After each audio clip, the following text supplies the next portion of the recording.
So hey guys, this is our new series What If Naruto was the master trainer of Black Charizard. If you like this type of content, so don't forget to like and subscribe our channel and let's get started. Wow. Today is the day. A young lady with hair as vibrant as a Charmander's tail grinned as she looked up at her parents. I can't believe it's actually today. I've been waiting for so long. Her violet eyes, a shade she shared with her mother, glimmered with the same innocence and determination every young trainer would possess as she sped toward the large laboratory upon the hill, its windmill looking even more beckoning than usual. Slow down, Mito. The girl's father smiled at his baby girl and held onto her hand, ruffling her hair as she pouted. Her mother held onto Mito's other hand. The Pokemon aren't going anywhere, and Professor Oak promised to let you have a Charmander. Namikaze Kushina couldn't help but smile at how giddy and excited her daughter was being. She acted much more childish and innocent than her older brother. And we're still early. The official start of Pokemon Starter Day is for another 20 minutes. Mito was still pouting. I just want to meet my Charmander faster. Namikaze Minato shared a smile with his wife before he patted his daughter's head. Be patient, Mito. I'm sure you and your Charmander will love each other, just like your brother and his. Mito smiled. I hope so. Every year, Professor Oak, the foremost expert in Pokemon research, would take up the task of giving new trainers their starter Pokemon. As per tradition, the trainers in the Kanto region had a choice of a Charmander, a Bulbasaur, or a Squirtle, a fire type, a grass type and a water type respectively. So, every year on the same day, many aspiring young trainers will visit Pallet Town in order to receive their first Pokemon from Professor Oak. It would be the first of many steps on the path of being a Pokemon trainer, and like many others, Namikaze Mito was officially starting her journey. She had waited with great anticipation. Ever since she first saw Professor Oak give away starters a year ago, she had been counting the days. And after 365 pieces of chocolate, one each day, she finally made it to her day. Just like her brother, she would get her own Charmander and start taking the world by storm. Although, while the girl was ecstatic, her parents weren't as comfortable. Kushina glanced at her husband, looked into his azure blue eyes, both conveying a silent message. They were both worried. Mito was not like her extremely determined and well-read brother whose sole purpose was to become the strongest. While Mito enjoyed her time with their pet Natsu, a young Growlithe, and played around her friends, her brother was reading dozens upon dozens of books about Pokemon and battle strategy. By the time he was 10, he had most graduate students outclassed. Before he even received his Charmander, he had already planned which Pokemon he needed to catch and where he would catch them. He had lists of teams that he designed for each gym in the Kanto and even the Johto region. The boy had even planned out a schedule for when he needed to train to battle against the Elite Four. He was in a class of his own, and Mito, fortunately or unfortunately, wasn't like him at all. Deep inside, Kushina and Minato were a little relieved that only one of their babies was so aggressively determined. While they were extremely proud of what their son had achieved in such a young age, they knew what he went through in the process. You know, Mito, sweetie, you don't have to be a Pokemon trainer. Kushina tried her best to look innocent as she casually spoke her mind. You can always be more like your mother and become a Pokemon coordinator. We are not nearly as violent as trainers, and instead of hurting your Pokemon in battle, we make them very cute and pretty and have them perform amazing works of art. I know, Mom, but I want to try being a trainer first. Naru Ni is a trainer and I want to see how it really is like. Minato wrapped an arm around his wife's shoulders and kissed her cheek. It's okay, he whispered. She's our daughter. She'll be fine. He looked down at his baby girl, who was still giddy and oblivious. She's a smart and strong girl, just like her mother. Kushina sighed and rested against her husband. I guess so. It was a wonder on its own that Mito had such a normal childhood. As the daughter of the Benihime and the Kuroi Senko, she was very lucky that the annoying reporters don't know about her or their little home in Pallet Town. Namikaze Kushina wasn't a simple coordinator with several ribbons. She was the international champion with full collections of ribbons from every region. From Kanto to Kalos, nearly everyone would have, at one point or another, heard about the beauty of the Benihime and her Pokemon. With a specialty with the color red, she outclassed all her competition with her flawless technique and unique style.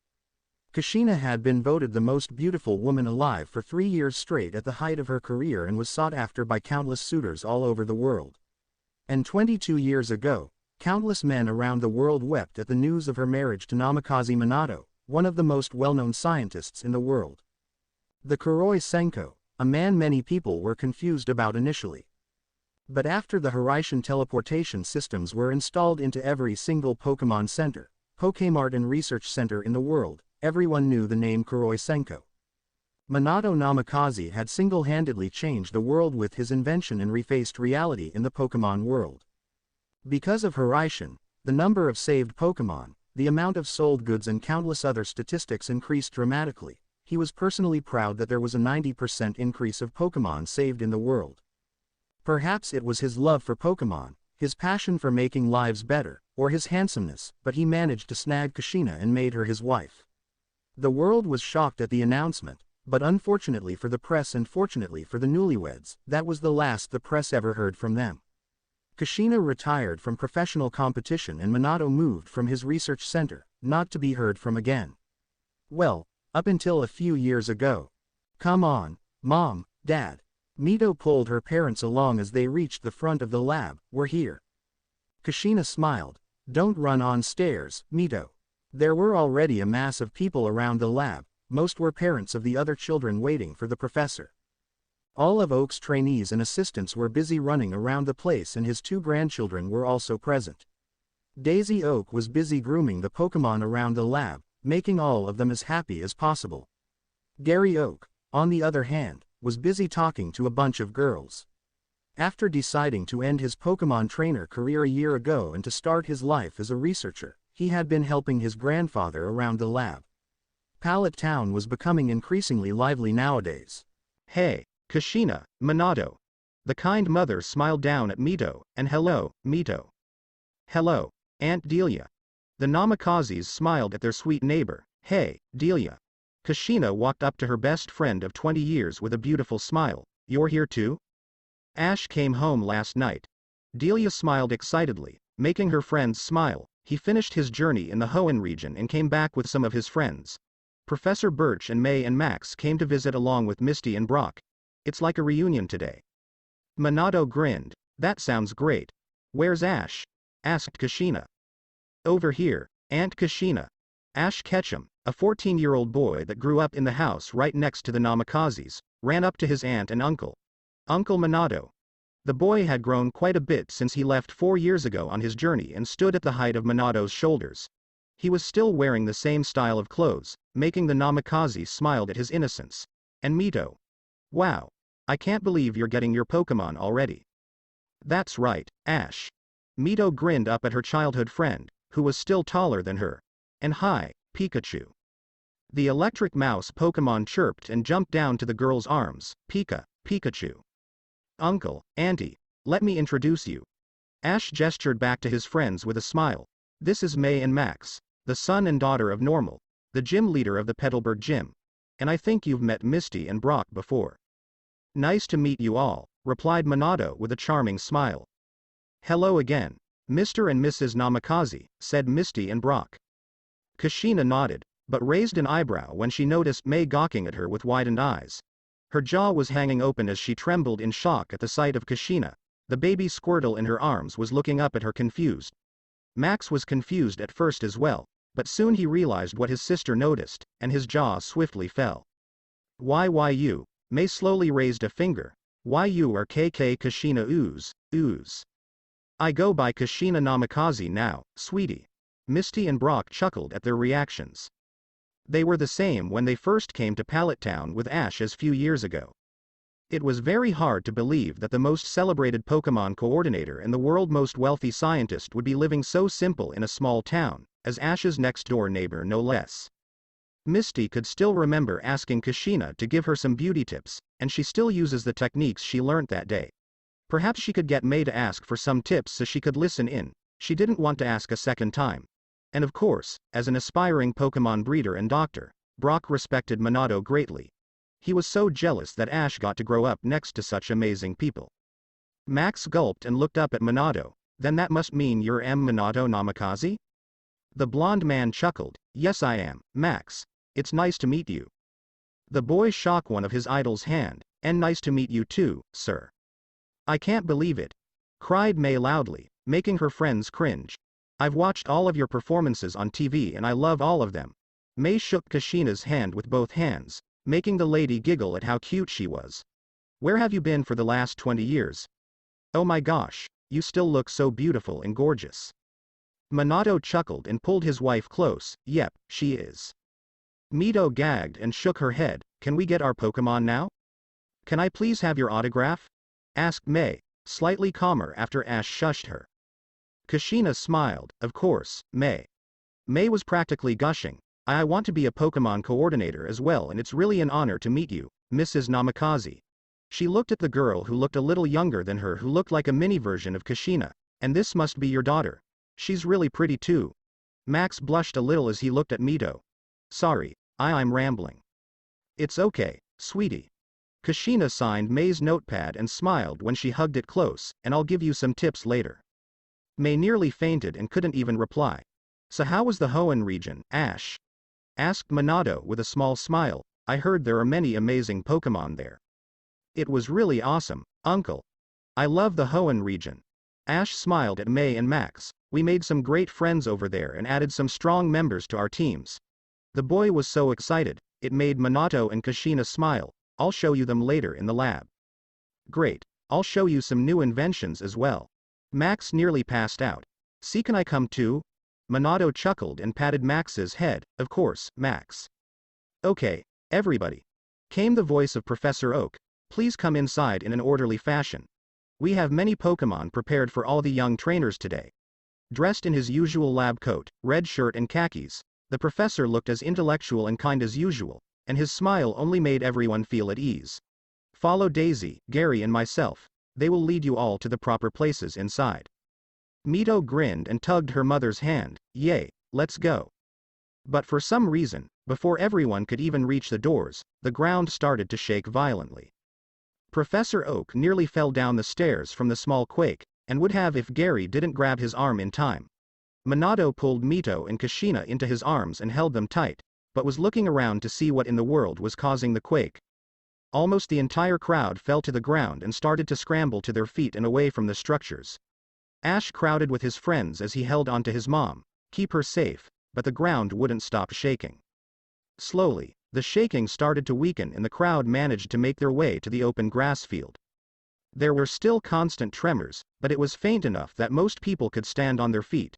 But even from the field they could see that many things in the lab had been knocked off and broken, including many bookshelves and even some computers. Even the stacks of Pokeballs were knocked over and were rolling all over the lab floor. All the other trainees inside the lab rushed out, carrying as many Pokeballs as they could. Professor, it's happening again. Tracy, one of Ash's travel partners, rushed out with his drawing pad, looking pale in shock. But it's even more drastic than before. Now they're using earthquake attacks now. Gary groaned. Damn, this is bad. What's going on, Professor? Asked Minato. Ash nodded along. Yeah, is someone attacking us? Is it Team Rocket again? No, it's some of the Pokemon we keep in one of the fields. Professor Oak stood and dusted his jacket. They are extremely high-level Pokemon and we keep them in their own field. It is the largest field we have. It's at the very back of the property and is kept safely away from all the other Pokemon, but they have started to fight with each other recently. He gave Minato and Kushina a look. We tried calming them down with tranquilizers or with the hypnosis attack of other Pokemon, but they are far too skilled. We had already sent over a dozen Alakazam and Gengar to the Pokemon in the past week and we still couldn't do anything. The Pokemon we have here are nowhere near trained enough to keep all of them down, even Gary's. Gary scoffed. Don't blame me. Whose Pokemon is it? Asked Ash, shocked that Gary's Pokemon couldn't do anything. Professor Oak sighed. It's Naruto's. It's Naruto's? Kushina bit her lips as Minato sighed. It had been quite a long while since Naruto had come home, even to visit his family and Pokemon. It really wasn't a surprise that his Pokemon would start fighting. Not only had their master not been there for them for a long while, the very structure in which they were trained would make them clash. Naruto built the teams he had designed since he was a child and trained them independent of each other. Each team of 6 had a leader, the strongest of the 6, and it would lead and coordinate the rest of the group. They were built like cohorts, each with a centurion. And with Pokemon at such high levels, it would only be natural that they clash without their praetor. Ash nodded along. Oh, now I understand. No wonder our Pokemon couldn't do much. Who is that? Asked May. Mito smiled a little sadly, my big brother. Wait, muttered Max. Wait, wait, wait, wait. The boy was becoming increasingly loud and excited. If he's your brother, that means he's your parents' son. Minato and Kushina pursed their lips as Mito sighed. His name is Naruto, Naruto Namikaze. Oh my god, Naruto Namikaze. It was Max's turn to gush. I thought it was a fake rumor, but they said that Naruto Namikaze is your son. I can't believe it's really true. Who are you talking about? Asked May again. Max just looked at his sister annoyed. I can't believe you don't recognize the name. Naruto Namikaze, the previous Kanto and Johto region champion. The girl looked surprised and looked over at Minato and Kushina. Champion? Misty and Brock were also shocked. Even they didn't know that Ash knew the previous champion of their region. They had never faced Naruto as gym leaders, but they had certainly heard from their respective father and siblings about how powerful and skilled he was. You mean you actually know him, Ash? Why didn't you tell us? You never asked. Ash said with a shrug before he smiled fondly and turned back to May. Naruto was the champion after he defeated the Elite Four a few years back. It had been a long time since Ash had seen his and Gary's childhood hero. Growing up next to Naruto was amazing. Not only did Ash get to watch him train all his starter Pokemon, he got to learn a lot as well. Ash will never forget the day he and Gary watched Naruto train two of his teams at once by having them battle each other. It was amazing to see, perfection in the making. He grew up here in Pallet Town, but no one really knows about it. Max was giddy and was jumping up and down. He's the youngest champion in history. I did a whole report on him in school back in Petalburg. Professor Oaks smiled and nodded. He was only 12 years old when he took the entire region by storm. He defeated every single gym in Kanto and Johto before he attended the Indigo League, and he beat every single opponent he came upon without losing a single Pokemon. And when he was 16, he used his right as the winner of the Indigo League to officially challenge the Elite Four. Only 16? And he won. May was shocked that she never heard of someone like that before. Yep. Max grinned. It was broadcasted live throughout the Kanto and Johto region and even a part of the Hoenn region. I watched it with Dad at home. Gary actually smiled. We all watched it too. The entire town was basically shut down when everyone decided to gather in the town hall to watch Naruto. He defeated Lorelei and Bruno almost effortlessly. The young Petalburg son recited the results like his favorite story. He challenged them to triple battles, which is much harder for a trainer. I thought the Elite Four would destroy him, but he somehow had these amazing original attacks and outclassed them.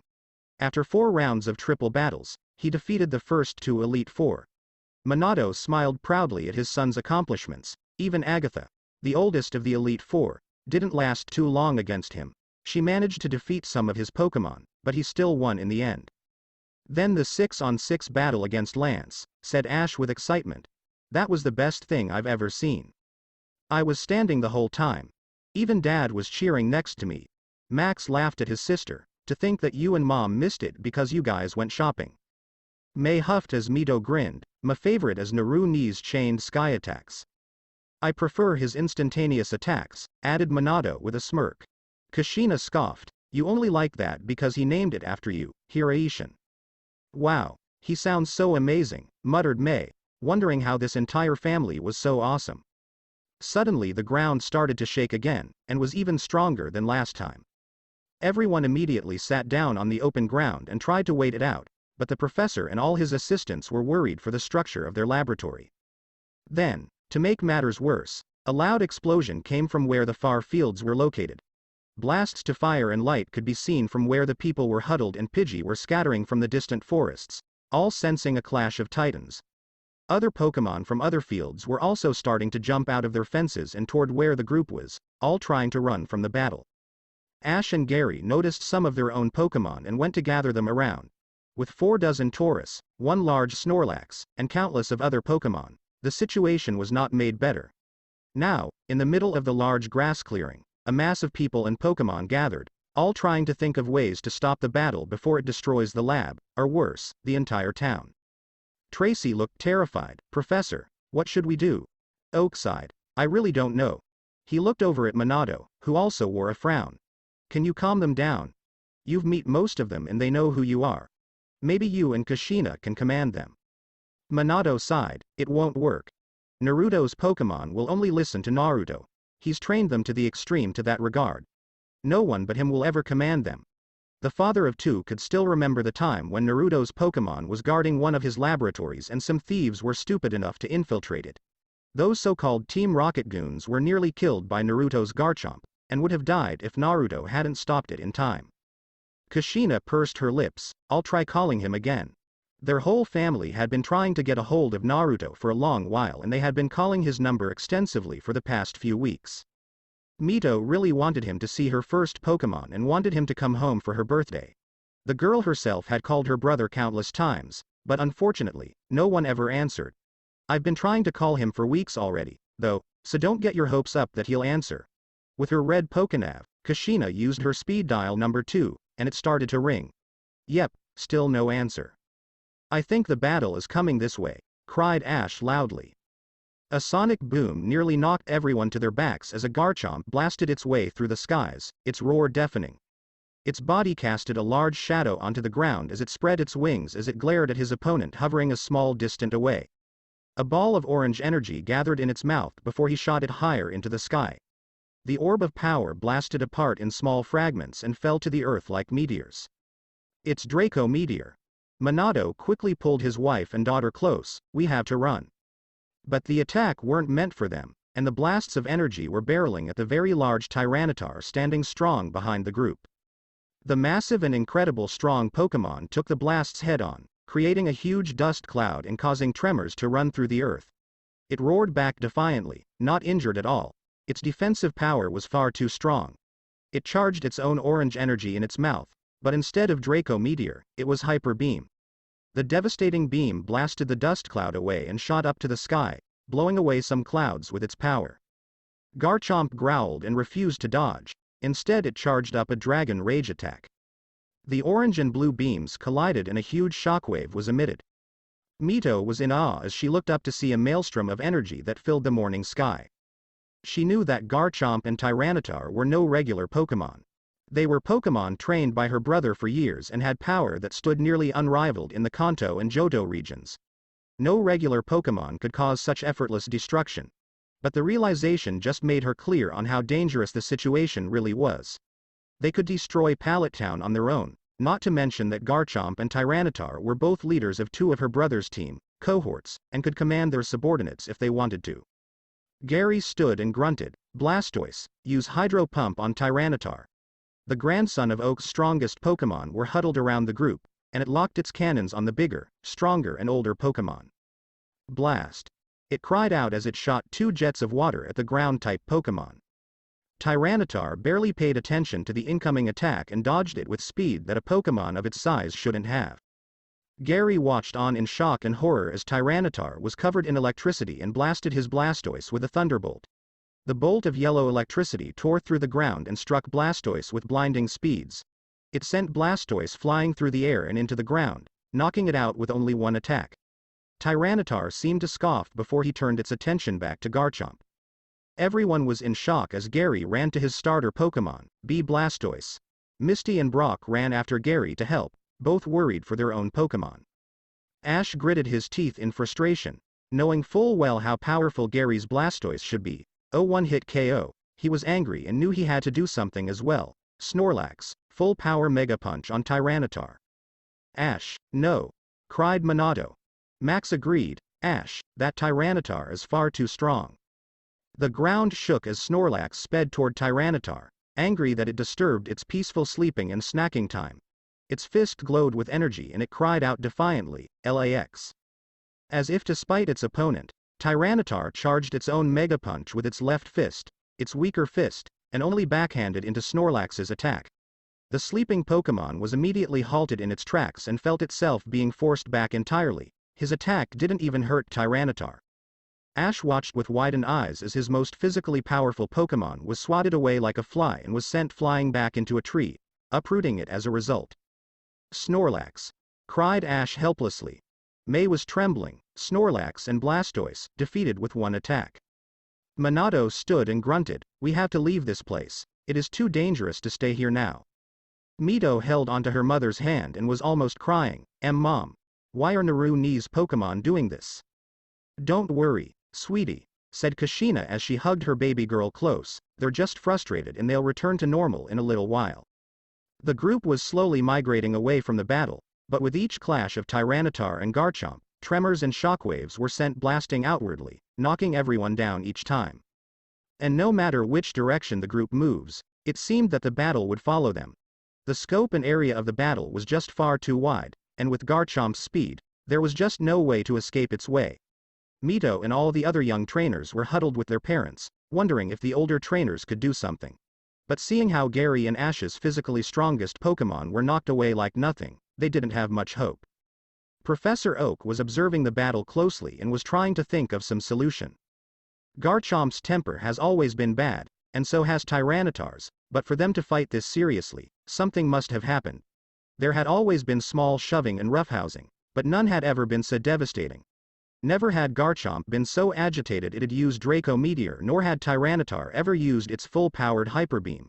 If that beam had struck the ground instead, the collateral damage would have been horrific. But no matter, we have to get out of their vicinity. Minato nodded, I'm on it already. The blonde scientist was tinkering on his Pokénav and somehow managed to teleport a Pokéball to his hand. This is my new invention. A portable teleporting device that can be installed into your Pokénav. Max, despite the situation, looked giddy at the invention. But I'll explain more, later. He threw the Pokéball on the ground, Alakazam. Zakum. Teleport the people away. Alakazam could only teleport a maximum of 2 people at a time, and Minato gestured to Mito and Kushina first. Take Mito and Kushina back to the house. But before Alakazam could even walk over to its master's family, the ground shook again. Hurry! Cried Minato as he fell to the ground. The shaking wasn't just tremors, it was one of Tyranitar's earthquake attacks, and it was at full power. Minato, come here! Yelled Kushina as she pulled her husband close, holding Mito with her other arm. Alakazam, hurry up! Professor Oak fell and felt shivers when he saw what the 2 powerful Pokemon were preparing. We have to run, now. They're both charging a Giga Impact. True to the professor's word, Tyranitar and Garchomp were both glowing in a wild torrent of energy warped around their bodies. Garchomp swooped down to the ground and, with a burst of speed, charged forward with another sonic boom, attacking at the speed of sound. Tyranitar, on the other hand, charged as fast as it could, and while it was not nearly as fast as Garchomp, it used its massive mass to raise its momentum. In a split second, Dragon met ground. But for some reason, there was no impact explosion. Phew, that was close. The group all had their heads down, preparing for the impact, but slowly started to look up at the lack of explosion in the new voice. Is everyone okay? The voice sounded worrisome and concerned, but was also relieved. I'm so sorry about those 2. Minato and Kushina stared up at the owner of the voice with widened eyes, and Naruto? 2 separate, but equally loud booms sounded out from the distance, one from the west and another from the east.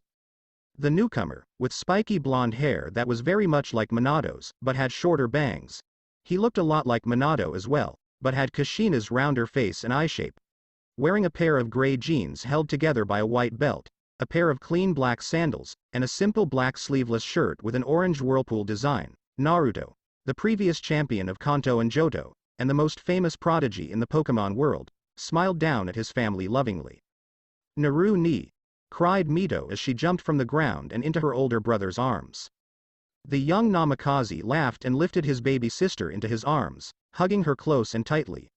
Oh, I've missed you so much, Mito. He kissed Mito's forehead as he placed her on the ground, and you've grown so tall. You're nearly reach my shoulder now. Mito had tears welling in her eyes as she clutched onto her brother's shirt. I've missed you too, Naru ni. Naruto Namikaze!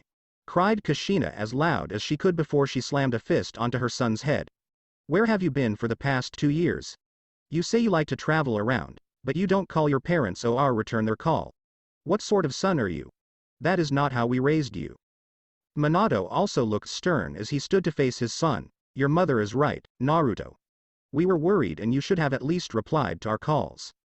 Naruto merely nursed his head with a sheepish smile. I'm sorry, Mom, Dad, but you know how bad I am with these things. He smiled and pulled his mother into a hug and reached for his father's arm. I lose my Pokénav every day and sometimes I just forget stuff when I'm concentrating. Kushina wrapped her arms around her baby boy and Minato patted his shoulder, both emotional. But I remembered to come back today. He smiled at Mito, who was still holding onto the back his shirt. I would never miss Mito's 10th birthday and see her get her first Pokemon. You're not leaving for at least a month, you hear me? Ordered Kushina, crying.